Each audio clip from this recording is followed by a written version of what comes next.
สวัสดีเจ้าคลิปนี้นะเจ้าเขาจะมาอู้ถึงเรื่องความคิดกันเนาะความคิดในกำเมืองห้องว่ากำกึดก็จะแยกย่อยออกไปแหมนะเจ้ากึดมาได้ก็แปลว่าคิดกึดกองแปลว่า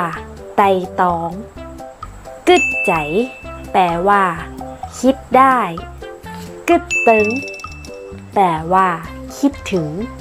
กึดยังใจหูแปลว่าคิดอะไรเยอะแยะกึดยากแปลว่าลำบากใจกึดลำแปลว่าคิดสร้างกึดหู้แปลว่าคิดได้ยกตัวอย่างนะเจ้ามันเป็นกำกึดอยู่เนี่ยแปลว่า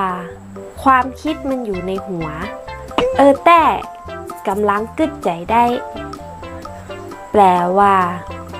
ใช่แล้วนึกออกแล้วกึดอย่างใจหูเต็มหัวไปยมดแปลว่าคิดอะไรเยอะแยะเต็มหัวไปหมดเลย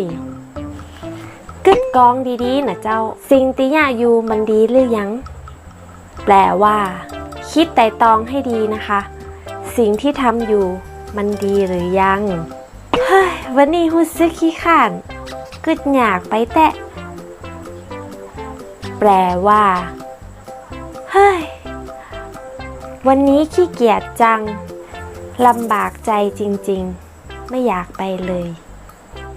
กึดจะมีครอบครัวก็ต้องกึดหล่ำกึดสร้างแปลว่าคิดจะมีครอบครัวก็ต้องคิดสร้างเนื้อสร้างตัว